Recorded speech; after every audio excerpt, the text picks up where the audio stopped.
শুভ সন্ধ্যা। আশা করছি সবাই ভালো আছেন। আজকে যে বিষয়টি নিয়ে আলোচনা করতে চাই সেটি হচ্ছে বা আপনাদের সামনে তুলে ধরতে চাই সেটি হচ্ছে সম্প্রতি সময়ে জানেন আওয়ামী লীগের নিষিদ্ধ সংগঠন ছাত্রলীগ এর আ কয়েকজন আ কর্মীর লাশ তুরাগ নদে ভাসছে এমন একটা বিষয় বিভিন্ন সামাজিক যোগাযোগ মাধ্যমে ছড়িয়ে পড়েছে।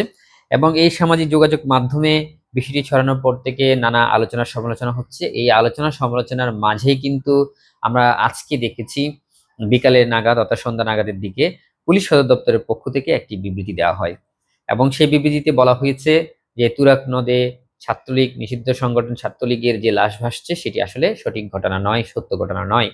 পুলিশের যে ইউনিটি আছে অর্থাৎ শান্তি শৃঙ্খলা বজায় রাখার জন্য তারা যে দায়িত্ব পালন করছে সেটি বিনষ্ট করার জন্য একটি মহল এই ধরনের অপপ্রচার চালাচ্ছে। তারা এমনটা আহ জানিয়েছেন সদর দপ্তরের পক্ষ থেকে একটি বিবৃতি দেওয়ার মধ্যে দিয়ে। তবে যে বিষয়টি আজকে মূল আলোচনা করতে চাচ্ছি সেটি হচ্ছে তুরাগ নদে নিষিদ্ধ সংগঠন ছাত্রলীগের লাশ পাওয়া যায়নি এই বিষয় নিয়ে পুলিশ সদর দপ্তরে একটি বিবৃতি দেওয়া হয়েছে।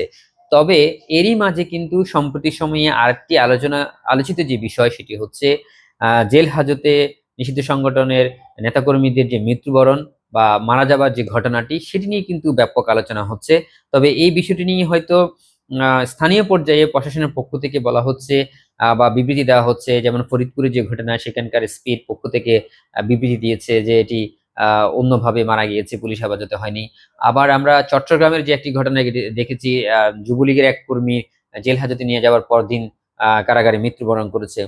অর্থাৎ স্থানীয় পর্যায়ে হয়তো প্রশাসনের পক্ষ থেকে জানানো হলো এটা কি ঘটনা, হয়তো অন্য কোনো কারণে বা অসুস্থতার কারণে মৃত্যু ওর কারণ ঘটেছে এমনটা জানিয়েছেন। তবে পুলিশ সদর দপ্তর থেকে বা সেন্ট্রালি পক্ষ থেকে এই ধরনের কোনো বিবৃতি এখনো পর্যন্ত আসেনি। তবে যে বিষয়টি আলোচনা করতে চাই সেটি হচ্ছে এই ধরনের যে ঘটনাগুলো ঘটছে সেটি কি আসলে আওয়ামী শাসন আমলের সময়ে যে আমরা এখন বর্তমান সময়ে যে অভিযোগ পাই, বিশেষ করে তখনকার বিরোধী দলের পক্ষ থেকে, বিএনপির পক্ষ থেকে, জামাত ইসলামীর পক্ষ থেকে বা অন্যান্য আওয়ামী বিরোধী যে সংগঠনগুলো রয়েছে সেই সংগঠনগুলোর পক্ষ থেকে যে আমরা সবসময় বিবৃতি বা মিছিল বা বিভিন্ন জায়গায় তাদের বিরুদ্ধে যে অভিযোগের যে বিষয়টি শুনেছি যে আওয়ামী লীগ শাসন আমলে নির্যাতনের প্রেক্ষিতে বিরোধী দলীয় ওই সময় নেতাকর্মীরা গুম হয়েছে, নির্যাতনের শিকার হয়েছে, হত্যার শিকার হয়েছে। এবং এই আওয়ামী লীগ শাসনামলের যে খারাপ দিকগুলো রয়েছে বা তাদের শাসনামলের অপশাসনের কারণে জনরোষের সৃষ্টি হয়েছে এবং সেই জনরোষের পর থেকে জুলাইয়ের অভ্যুত্থান হয়েছে, একটি স্বাধীন বাংলাদেশের পেয়েছে বলে তারা ঘোষণা দিয়েছে, বা জুলাইয়ের অভ্যুত্থানের পক্ষের শক্তির পক্ষগুলো বলা হচ্ছে যে একটা নতুন বাংলাদেশ গড়ে তোলা হবে। তাহলে এই প্রশ্নটা হচ্ছে এখানেই যে আওয়ামী শাসনামলের যে কোনো ঘটনা যদি ওই সময় ঘটে থাকে এবং সেগুলো যদি অভিযুক্ত করে থাকে তখনকার সময় বিরোধী দলের সংগঠনগুলো, তাহলে বর্তমান সময়ে যেগুলো হচ্ছে তাহলে কি আওয়ামী লীগ শাসনামলের যে অপসংস্কৃতি বা অপশাসন যে হয়েছে সেগুলোর কি পুনরাবৃত্তি হচ্ছে এই বর্তমান সরকারের আমলে? অর্থাৎ সেই সময়ের ঘটনাগুলো যদি বর্তমান সময়ে হতে থাকে তাহলে তো বলাই যায় এক প্রকার সেগুলো পুনরাবৃত্তি হচ্ছে। আসলে কি পুনরাবৃত্তি হচ্ছে কিনা এই বিষয়টা নিয়ে কিন্তু এখনো পর্যন্ত কোনো রাজনৈতিক দলের পক্ষ থেকে এখনো মুখ খোলা হয়নি। বিশেষ করে আপনারা জানেন গতকালকে ২৬শে জুন আমরা দেখেছি যে আন্তর্জাতিক নির্যাতন দিবস পালন করা হয়েছে এবং এই নির্যাতন দিবসের বিশেষ করে মায়ের ডাকের পক্ষ থেকে সানজিদা ইসলাম তুলির নেতৃত্বে এই সংগঠনটি গঠিত হয়েছিল এবং সেখানে কিন্তু উঠে এসেছিল যে বলা হয়েছিল যে আর যেন ভবিষ্যতে কোনো গুম, নির্যাতন, ক্রস ফায়ার, বিচার বহির্ভূত যে হত্যাকাণ্ডের যে বিষয়গুলো সেগুলো যাতে আর না ঘটে। তাহলে এবং তারা সেখানেও বলা হয়েছিল যে এগুলো না হওয়ার জন্য তারা একসাথে সমবেত হয়ে একই কণ্ঠে তারা প্রতিরোধ গড়ে তুলবে, প্রতিবাদ জানাবে।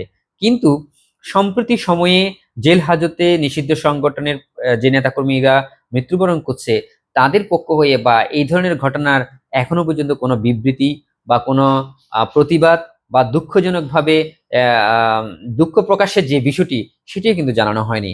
তাহলে কি আমরা বা সাধারণ মানুষ কি তাহলে ধারণা করছে যে যে অপসংস্কৃতি বা অপশাসন বাংলাদেশে চলে আসছে বা চলেছে বিগত সময়ে, তাহলে সেটির ধারাবাহিকতা যদি একই থাকে তাহলে পরিবর্তন কোথায় হয়েছে?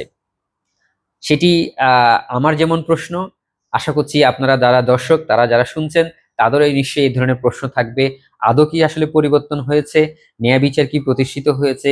ন্যায় বিচার প্রতিষ্ঠিত হওয়ার জন্য বর্তমান সরকার বা দলগুলো কি করছে? আদৌ কি তাদের আন্তরিকতা আছে কিনা, নাকি সেই রাজনীতির সেই কুটোচাল, সেই কুটোবাক্য, অর্থাৎ রাজনীতি করতে হয় বলে সে ধরনের বাক্য মানুষকে শোনায় বা তাদের বক্তব্য মানুষকে শোনায় যে অপসংস্কৃতি দূর করা হবে, অপশাসন দূর করা হবে সরকারের পক্ষ থেকে, বা বিভিন্ন যে সংগঠনগুলো রয়েছে যা আমরা সবসময় যারা বিরোধী করতে দেখি, তাহলে কি তারা কেন চুপ রয়েছে? তাহলে কি তারা কি এটাকে মেনে নিচ্ছে, নাকি সে অপসংস্কৃতি তারা সমর্থন দিচ্ছে? আসলে এটি বড় একটি প্রশ্ন। আর এই প্রশ্নের উত্তর অনেকটাই সাধারণ মানুষই নিশ্চিত করতে পারে, বা সাধারণ মানুষের বুঝার ক্ষমতা রয়েছে। বর্তমান সময়ে আশা করছি সাধারণ মানুষ বা জনগণ এটিরই বুঝার বাকি নেই, এবং এখানেই নানা প্রশ্ন হয়তো জাগতে পারে। তবে সেই প্রশ্নের উত্তর একমাত্র আমরা পেতে পারি বর্তমান সময়ে যারা আছেন ক্ষমতায় তাদের কাছ থেকে, অথবা যে সংগঠনগুলো বা যে মানবাধিকার সংগঠনগুলো এই ধরনের বিষয়গুলো নিয়ে কাজ করে, তারাই হয়তো সৎ উত্তর দিতে পারবে। আসলে যে অপসংস্কৃতি, ন্যায় বিচার প্রতিষ্ঠার জন্য যা করা দরকার এবং অপসংস্কৃতি দূর করার জন্য যা করা দরকার সেটিকে হচ্ছে, নাকি এভাবেই চলতে থাকে বাংলাদেশে। অনাগত যে দিনগুলো রয়েছে, আগামী দিনগুলো যেগুলো রয়েছে, সেই দিনগুলোতেও কি একই সংস্কৃতি চালু থাকবে, নাকি কোনো পরিবর্তন হবে?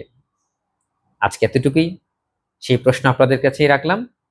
আবার দেখা হবে যে কোনো বিষয় নিয়ে, অন্য কোনো বিষয় নিয়ে আপনাদের সাথে।